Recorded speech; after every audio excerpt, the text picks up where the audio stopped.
Katiana, cat for short. I'm allergic to, well, you guessed it, cats. In this video, I'm going to try to get back my splits. Whew, this is a tough one. Just so you guys know, I'm a hurdler, so I do track and field. And you kind of do need flexibility for hurdling, but not as much, and you definitely don't need the splits. I used to be a cheerleader and I had all my splits, but that time has passed. Last year, I did a different kind of challenge where I got back my toe touch. I'm going to link that up in the cards. It was so fun. It felt so much better than it looked. My toes are totally not pointed whatsoever. This time around, I really want to be able to get back into the splits. I'm going to show you guys where I am right now. I just did like a short little workout, so I'm already warm. You definitely should warm up before you try to do the splits. But this is all I got right now. I used to be able to just like put my arms up in a high V, but that's not possible at this very moment. And my middle split has always been the worst. So this is all I have. And that's just so sad. We'll see how far I can go in 1 week. So what we're going to do first after warming ourselves up is just stretching our hamstrings. And what you should know about stretching is that you should hold every position for a good 30 seconds, because if you don't, you're not actually going to stretch all that like deeply into the tissue, so you're not going to get more flexible. You might warm up, but that's that, and which is fine if you don't, or like if you're not going for flexibility, but that is what we're doing right now. I'm not going to do it like for the sake of this video, like show you 30 seconds of literally each stretch.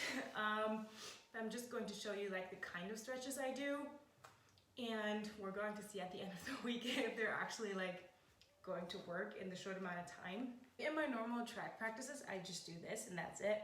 But for the splits, I'm going to go on my elbows as far as I can go. I used to be able to do both elbows. Right now it's kind of hinging on only one. This one is kind of up in the air. And then we go down onto our elbows. Then we're going to do this stretch. I don't know what it's called, but I think I used to call it the butterfly. Oh, this hurts so bad. And then usually I would already try to do the splits because I've already had them. But you can also first do like a hurdler and then just try to stretch out your leg like this. Good, to just try to go a little bit further and then go to the front with my hands as far as I can. This used to just be like comfortable. Right now, this is just not comfortable. It's like really tight right here. Like not really anywhere here in the back, but like in the front and like on the top. It's just, ooh. This is why you like really have to like lean into a stretch and have it be just a little bit uncomfortable. Like not painful, please don't do that, but just a little bit uncomfortable, and then just stay in that place of discomfort and try to relax into it. So that's all I'm going to get for my middle split for today. I'm not trying to like overdo it on day one. That's not what we're trying to achieve today. So just going to see how this one goes. I mean, it already looks better than earlier, but there's still quite a bit to go. You can literally like still see through here. I can't even like recall what used to be like the side I was better on because they're both bad. But I feel like this one is just a little bit more comfortable, but maybe I'm just imagining that. I also don't know how to hold my hands. I think like this. Whew.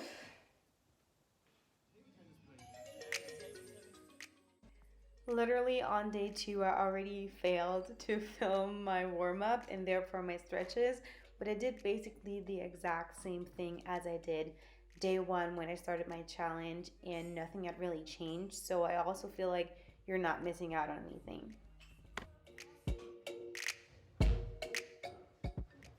The following day was really interesting because I didn't really feel well mentally and physically. So all I really did as a workout was I think around 40-minute stretch.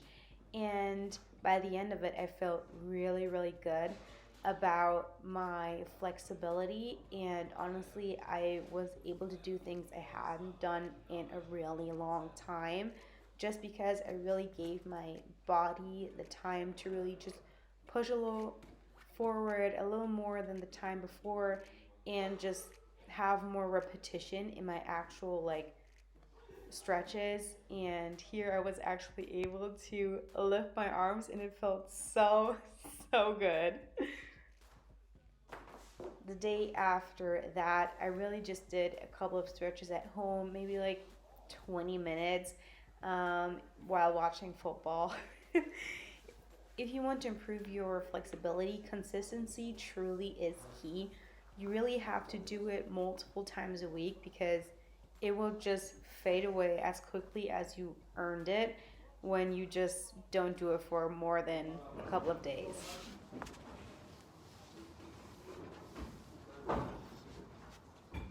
This little scoot back was something I was not capable of doing at the beginning of this challenge, and it felt so good to really see the improvements on a day to day basis. And because I'm only sort of flexible, it was really something I could see. And I know for sure that I would have been able to get my splits in the end, even though you could still see some space here. But sadly, I got really, really sick for over 2 weeks. So I decided to cancel the challenge and not force my body to something that it was just not going to be able to do without like hurting my health. So I didn't really know what to do with this challenge because I'd already been so far and I didn't want to restart it. I didn't want to lie to you guys and just finish it off later and then act like that was one piece. So this is just the honest truth, and I will get back to my flexibility soon enough.